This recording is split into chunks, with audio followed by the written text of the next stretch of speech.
The participation of women in politics and leadership is key. Government and civic society are on a drive to ensure that women take up leadership positions. This has been done through a training workshop meant to capacitate aspiring women politicians.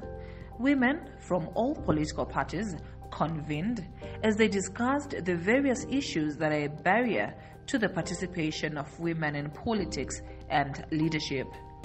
Coming from a background that is women from all political parties and civic society, we have decided to come and plan for a way forward to increase women participation in Zimbabwe. The main objective of this workshop is a workshop which has been called by WILSA. It's a conference for women from the 10 provinces across the political divide, so that we look into issues that causes the decrease of women in parliament. We want to look on issues that will increase women in parliament, the issues like having the 50-50, which we have agreed that if the parties do not take that as something that it should be a basic requirement that a party should do, at least, let's say if we're talking about 50, bring 50-50 from the party, it will be difficult for this policy to sail through parliament because many are more and it will never pass. So we have agreed that parties are the ones we should align their constitution to favor us as women, so that every party should bring 50-50 on proportion or men and women. And if that happens at party level, I know that everything will go well. Today we have converged as women of Zimbabwe, represented by women political leaders from political parties, women from civil society organizations, women who are working in various communities in all 10 provinces of Zimbabwe through the Women's Coalition of Zimbabwe membership. We have come together to build consensus around the electoral reforms that women want to see as we build up to the 2023 elections and any by-elections that can emerge during this period. A few women are entering into the political arena. The numbers of women who are venturing into politics have continuously been dwindling, and this has been worrying to the government and civic society. In terms of our political field, some of the women are afraid to participate. Some are saying the level is not correct, or it's not leveled, or it's not good for women participation.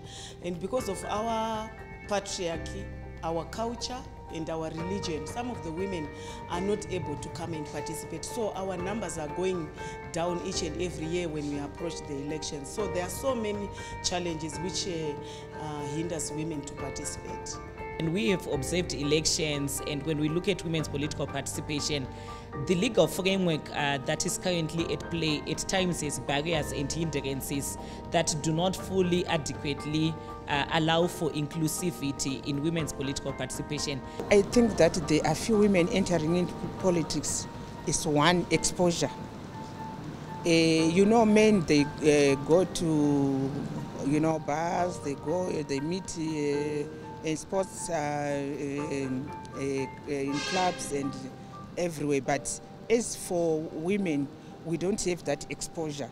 So we are not capacitated, psychologically to face the challenges that we meet. That is point number one. Point number two, there is a fear in women about the social media attack, attack from media. Sometimes we get negative publicity, and most women are not prepared to face those intimidatory challenges. And also, as you know, men normally intimidate women. And also women are underrepresented because we have, in Zimbabwe, we've got culturally, we have a patriarchal society that impedes women to participate in elections. The government of Zimbabwe has ensured the participation of women through proportional representation and the quota system. These measures are meant to warrant the participation of women in leadership. Firstly, I think we've got our proportional representation, the issue of 60 seats, which we have in our constitution. So I think we have to amend the electoral law to make sure that when we go for the elections, the issue of the quota system, instead of us continuing to give it 2 terms, I think we must try by all means to make sure that we have got reserved seats, like what other countries like Rwanda is doing. They have got the 60 seats, they've got a quota system, and they've got also a first past the post. So I think as a nation, we must make sure that out of the 210 seats, we also try by all means to make sure that we have got 105 women and we have got 105 males, so that our parliament is gender sensitive. We're having a Women's National Dialogue on electoral reforms. Basically, the meeting is bringing all women from the various political parties that sit within parliament, women from the political parties that are represented in the polled structure, women in civil society organizations, the religious institutions, women civil society organizations, to begin a conversation towards consensus building on critical reforms that need to happen to create a conducive environment for women's electoral participation towards the 2023 elections. As a party, what we are doing is we are simply trying to encourage women to participate by having workshops, and we are also capacitating them, trying to capacitate them so that they become at least financially stable. And also we are trying by all means, you know, to take those who have 2 terms in the PR, that is in the Senate and the lower assembly, so that maybe they can join the hybrid where they first part the post, so that they can join the competition with other men and leave for other women to join the PR, so that maybe by that we can increase the number of women. To lobby for proportional representation as a mode of electoral processes. And we have seen that women are strategically deployed in many spheres that are strategic for increasing women's participation. So for those who are in Pollard, they will also play their role in influencing political parties. For those who are in political parties, to also begin to mentor other women to participate and opening up space and creating space. We are excited that we've begun to see women political leaders also looking into opening up the quota system to new young women and other women who did not benefit previously in the previous election, and the issue of safeguarding women as they participate in political and electoral processes.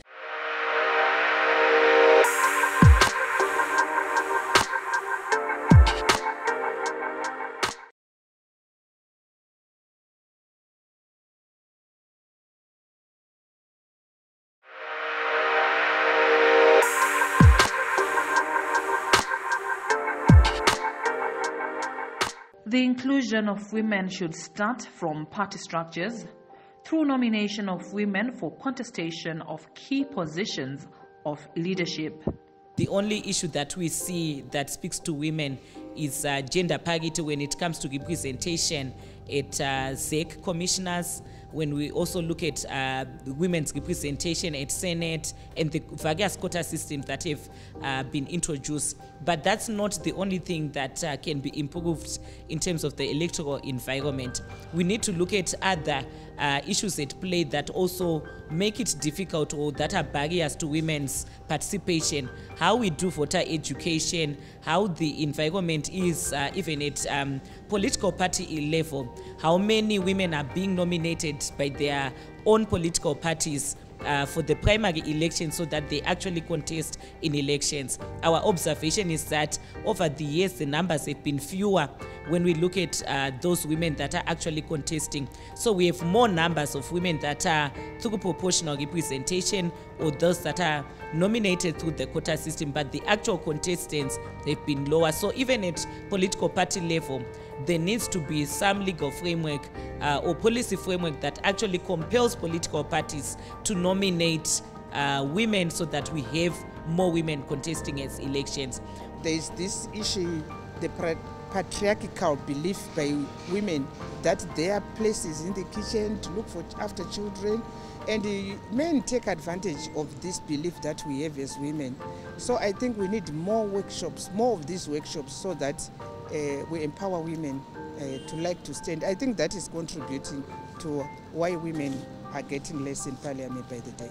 From the reflections that we have been getting from different political party formations, we still see that there are political party barriers that affect the positioning of women in political parties. And we can see that there are also lack of resources for women to pull sustainable campaigns that can ensure that the electorate can come on board and support them as strong candidates. We have seen patriarchy coming in, women being divided against each other, intergenerational conflicts that are being set where women are set up against each other. There has been a strong call during the training workshop for the media to portray women politicians in a progressive way.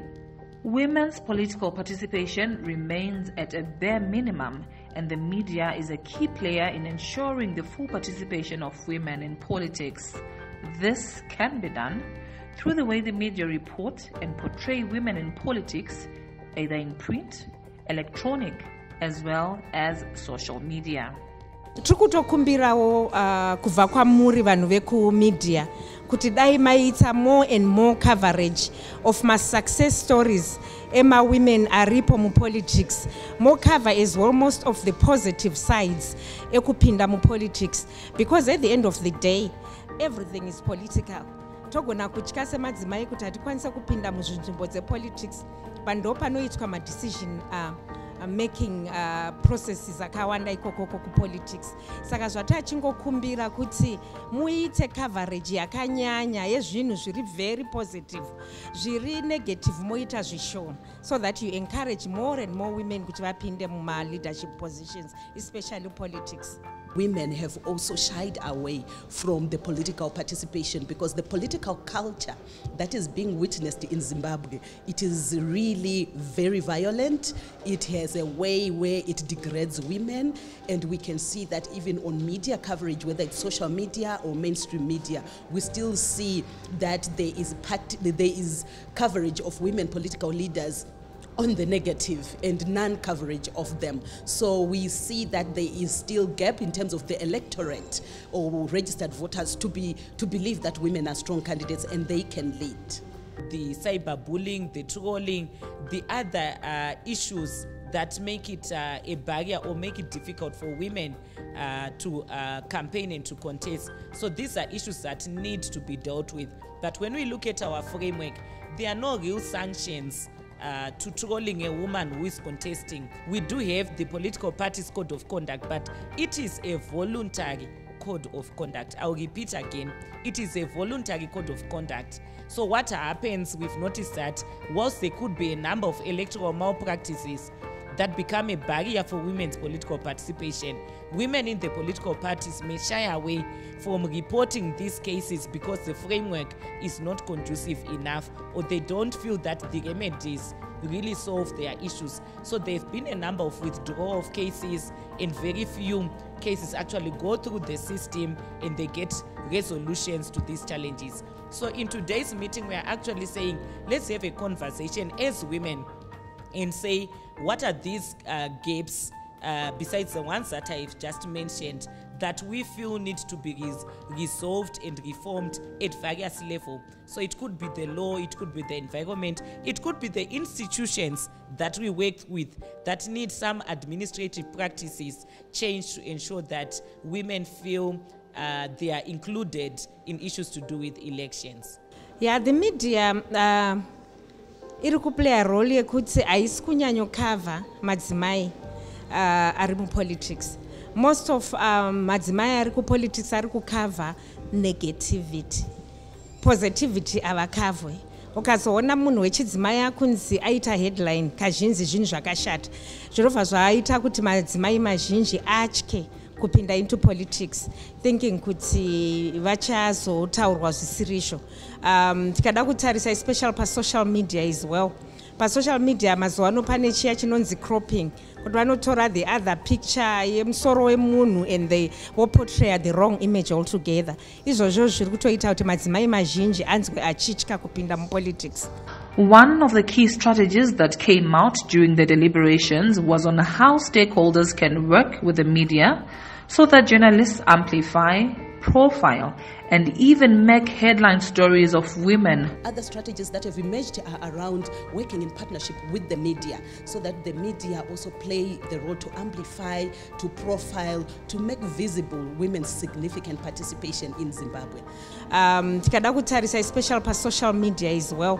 Pa social media mazuva ano pane chiya chinonzi cropping, kuti vanotora the other picture yemusoro wemunhu and they portray the wrong image altogether. Izvozvo zviri kutoita kuti madzimai mazhinji anzwe achitya kupinda mupolitics. Political participation of women sometimes puts a lot of emotional pressure on them, and this can affect women mentally, resulting in emotional stress. There are also issues that are emerging around wellness, psychosocial support, and counseling services for women who are in political spaces, because we are witnessing women being depressed, women dying because of stress-related diseases or ailments because they are political leaders.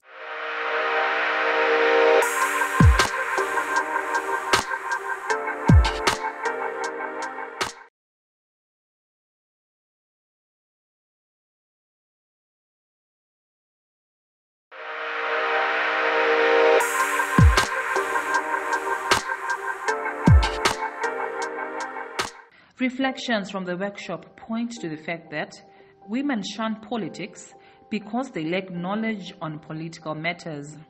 A call has thus been made to make sure that women have the requisite information that will create a platform for their full participation. By reflection, there is an issue that have come in, which is an issue of ensuring that we bridge the gap of lack of access to information, because it has been acknowledged that women are not participating because they don't know. While we constitute 54% of registered voters, other participation opportunities, women are not aware of them in terms of how do you participate, what are the requirements, what kind of support do you need, which pathway can you take. So political leadership education, training women.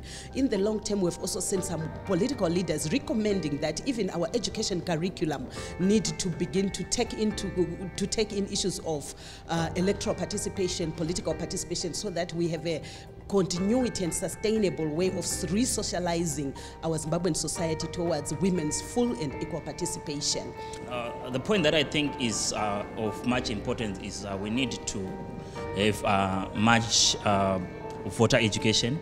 What I mean by voter education is that, like I alluded earlier on, I was saying that we do have a patriarchal society, and mostly if we look at the disaggregation of people who are registered to vote, we see that most of those people who are registered to vote, they are mainly men, and they are mainly older people. So we have got less number of youth who are registered to vote. In this case, I'm saying that if we have youth, if we have the youth, young people and young men who are registered to vote, those people are more advanced and they are more open-minded in such a way that they will be able to vote for women. The major hindrance to the participation of women in politics has been resource constraints. Women find it difficult to finance political campaigns, and this has led to the continuous drop in numbers of women in politics. Also need to look at the other hindrances to do with political campaigning. For instance,